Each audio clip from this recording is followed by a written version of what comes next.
Hello and welcome back to the weekly thirst list where we look at the marketing and business stories of the week and find the fun in them. Today we have Megan O'Neill, mindset coach, with us. Hi, Megan. Welcome. Hello, Suze. How are you? Good, good. I thought, what better time than the first week of the year to hear from you. There are a couple of things that we're going to talk about that's in the news, which lead us to think about what kind of beliefs should we have as we head into a whole new year. More pandemic living, all of that stuff, right? So we'll talk a little bit about some of the stories in the headlines. I think the first one we both will agree we absolutely loved. So we'll dive straight in and then we'll chat from there. But Amanda Gorman, interestingly, Megan, you and I, when we last talked on here, that was when she became Estee Lauder's spokesperson. Remember, like a 3 or 4 months ago. So now she's back, obviously, in the news because she wrote that beautiful poem. Did you read Gorgeous. it?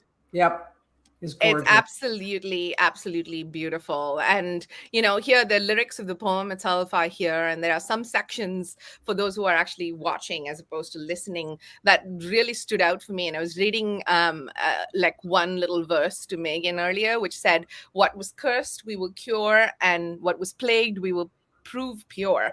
And just writing, this reminded me that writing in the hands of the right people is just stunningly beautiful. Tell me your thoughts.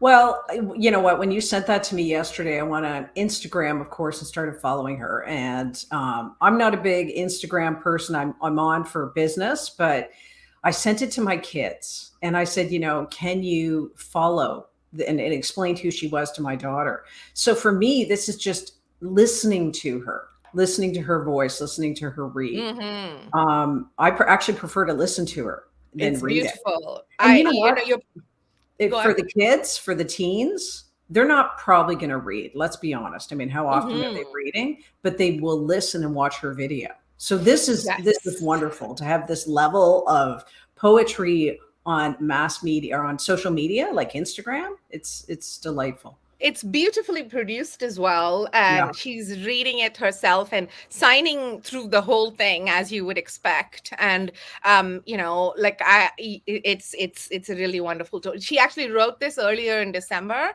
and this has been released now. And from a social media perspective, like you pointed out there, Megan, the mainstreaming of this kind of thing is really awesome because Instagram. This is a collaboration with Instagram, so it's Amanda Gorman and Instagram present. So I thought it was interesting from a purely, you'll appreciate this from a production perspective. Everything was done in vertical format. So it was geared for like Instagram reels or stories and that kind of thing. So that's a little bit of like fun fact or backstory there on how the big social media behemoths themselves are starting to use the right voices to represent. Oh, I loved it. And she'll grab the attention also with her fashion and her beauty of the Yes. younger kids so that if they stop and look at her and then listen, I mean, it's perfect. It's a perfect way to grab their attention. It's like we need to do it with Shakespeare maybe as well, right? Like get someone Hmm. of that stature to read Shakespeare. I, So I it's not agree. lost. Yeah. I agree. You're preaching to the choir on that. I'm all about the audio. It's like, you know what? It's an accessibility thing as well. There are lots of people who prefer to learn by either viewing or listening. And, I'm all about that. So this was truly stunning. Moving on, I wanted to talk about, I mean, we're in Ontario, Megan's in Ottawa, and I'm in Toronto. And so big news this week is we're back on lockdown, folks, starting today, like literally, I guess. We're currently in the middle of a lockdown. And when the announcement was made by the premier, Doug Ford, it wasn't like, shall we say, it wasn't the finest speech from a communication perspective. And I wanted to talk specifically about one brand that totally decided to rise to the challenge and roast the premiere. It was Pizza Hut, and Pizza Hut sort of took to Twitter with a pizza that seems to have like all in one kind of pizza on it, and it says, "Need to decide on a decision for dinner. Let's get decisive when you decide, because this dinner is a decisive decision." And it was like taking a piss or roasting Ford about the fact that he used the word decide and decisive like 1,000 times. Oh my God. I had to mute. I had to mute it at one point. Yes.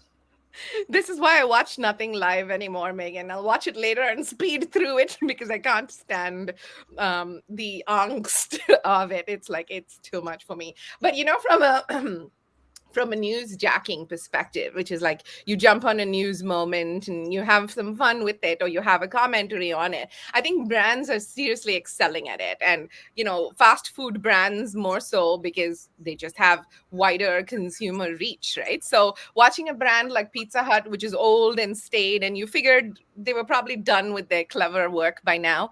Well, apparently not. Here they are. So what goes? I know you're a Twitter head. You're constantly on Twitter. What are your thoughts on this kind of thing? Well, I thought it was great because it truly reflects what's going on in everybody's bitter little mind right now, right? Like everyone is getting real. Like we tend to think of Canadians as being very polite, and now I'm hearing full out people not being polite, right? They Right. are done. And as an aside, I am from Etobicoke, which is where the premier grew up. So we have a whole history with him that we already knew this before he was. I couldn't believe that they even nominated him. But anyway, that's a long story. Read the Globe and Mail article. I'm going to send it to you about his history in Etobicoke.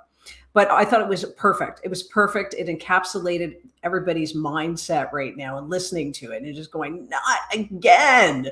Like, we're 2 years into this now. We're 2 years, right? Yeah. And We've this got a is bit of what's going time to on. figure out some stuff. Oh yeah, Uh, we have some time. Yeah. Anyway, yeah. Yeah. Well, okay. So there's a lot of, like, you'll find an undertone of humor and the use of humor in the rest of our conversation as well. But from there, we'll move to another woman of awesomeness, also a very humorous woman. On the last day of 2021, we lost like an icon. Betty White died on December 31st. Talk to me, Megan. When you heard that she died at 99, what were your thoughts? Well, I mean, I think like everybody was like, oh, not Betty White. No, it's like we wanted her to live forever. I mean, for me, I don't know a time where I wasn't aware of Betty White. I mean, I watched Mary Tyler Moore as a child. So, like Betty White, I watched The Golden Girls. I mean, she was a genius, and She she really not only was was. she a genius, comic genius, but she just everybody loved her. I don't think there was any division about who loved her. It wasn't just liberals or people of a certain mindset. It was like everybody loved Betty White. Yeah, and from a marketing and communication perspective, like she was quite a genius there as well. Like, remember the Budweiser ad with the "What's up," and then there was a redo, a remix of the ad with her in it, and it was one of the best moments, I think, of advertising over the decades. So yeah, 99 was a bit of a bummer. Like, I didn't even realize she was quite that old. I was Oh like, okay, yeah. maybe early 90s. But yeah, December Did she 31st. did she have, I wonder, I'm trying to remember because she was famous for loving vodka. She would joke. There was a famous joke with her and David Letterman when she was on her show, on his show, where he said, what do you do for your hobby? And she's like, does vodka count? I mean, she should have been the spokesperson for a vodka because she was infamous for her vodka love. Yeah, that's awesome. I share that with her for sure. Um, so from there on, I wanted to talk really quickly about the film, and we're talking about humor. So let's continue on that train for a minute. But the movie Don't Look Up. Did you watch it yet, Megan? And we were saying I haven't seen it yet, and you watched a part of it. I plan to watch it this weekend. But it's the idea. I found this article and I thought it was interesting. It's about the science of climate humor and how, putting that levity and that, like in this case, dark humor and satire and a whole lot of stuff into it, is a very interesting way to present a very serious subject, isn't it? Yeah, I thought it was brilliant. I did see some of it because my husband and my teen were watching it. I thought it was brilliant in so many different. It's also making fun of politics as well. It really It is. was, yeah, and their approach to the climate change, what's going on, particularly in the states. But I think it's, yeah, I thought it was brilliant because I don't think there's any subject that depresses me more than climate change. I literally will change the channel because I feel like Mhm. it's hopeless in some ways. Like that's kind of the feeling that you're getting right now. Yeah. And so this is a brilliant way to bring attention to it. And scientists loved it. Scientists Yes. were going on about it on Twitter. Yeah. Yeah, I think so. And you know what? Often people, I'm obviously deeply passionate about this subject, and a lot of the material where we talk about is humor appropriate for something of such gravitas, and like should we be using humor during a crisis and stuff like that? And I'm like, yeah, hell yeah, you really do. But we were talking in the green room about this Canadian comic called Leonard Chan, and how he says that the closer the humor is to like some sort of crisis or like some sort of upheaval, the better the humor needs to be, Yeah. right? So obviously you can't come in with like some sort of like frat boy jokes and hope to get away with it, but like well considered, well written satirical stuff. And I mean, look at the cast of the movie and how they've approached it. And I was reading a couple of headlines saying that if you hated the movie, then the movie was made for you. And is there anything that Meryl Streep can't do? I mean, she was really funny. The parts that I Seriously. saw, she's a genius. Like she was hilarious. That's true. She really is. So yeah, so humor, folks. I mean, the next time you're tempted to think that B to B means boring to boring, like there's so much that you can do with it, and really considering how you bring that entertainment and that levity, I think is pretty important. Yeah.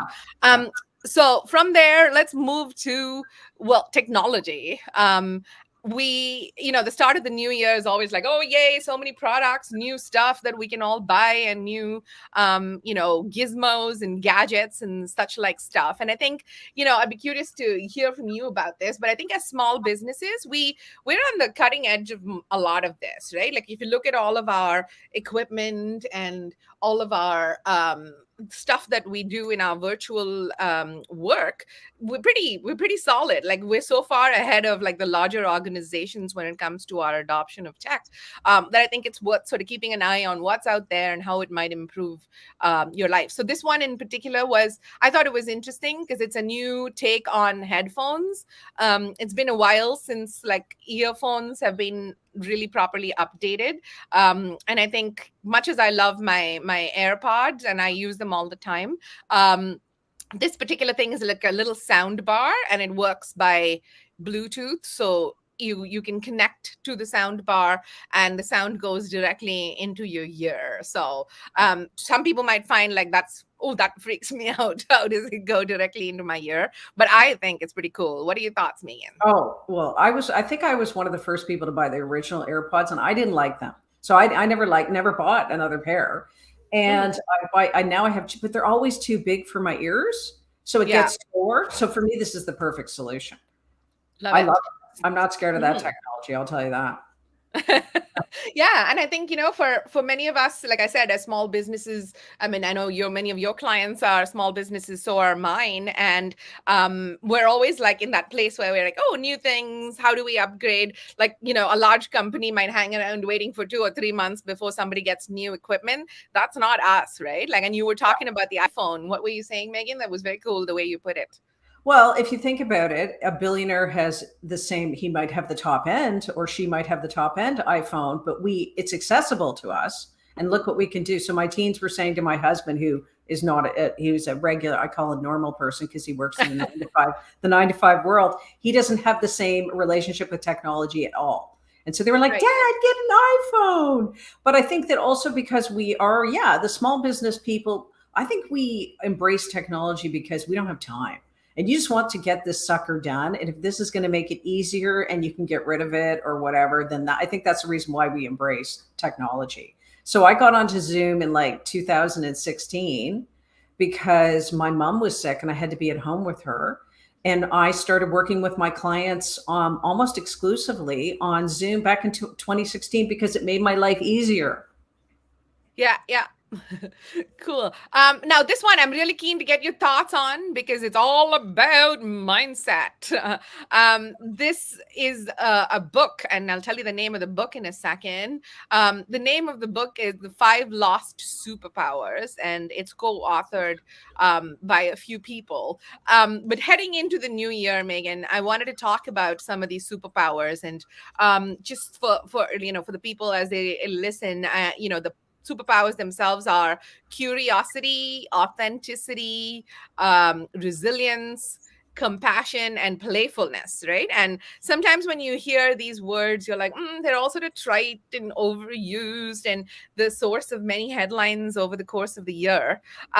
So talk to us about these sorts of superpowers and how, like I said, heading into a new year, whether you're a resolutions person or a goal or a vision or word of the year or whatever it is, you're excited for a reset and a fresh start. And I'd love to hear from you on your thoughts around those superpowers. Well, they sound like kind of, the old right brain heavy kind of superpowers. The only one they didn't include was intuition, I don't think, Yeah. in that. That was one that No, I there remember. was no intuition. No. And I think we really are called upon to use our compassion. Like we are almost compassioned out a bit because of the COVID, I would Yeah. say. So I'm really work on that. But I think authenticity, of course, everybody's hating that word now, authenticity. It's And true. It's yet, been overused. right? Totally overused. Yeah. But at the same time, it's completely relevant. It's such an important thing to be authentic. And really, I don't know, can we find another word? But that I think is one of the most important ones. Real, I guess. Real, be yourself. I think Be people real, be yourself, totally, various things. But absolutely. it's hard to sort of break that down. So talk to us about some of that. Like when you have these large concept like that and you're like, what does that even mean? How do you begin breaking it down? Well, I mean, words are subjective. People have beliefs about words.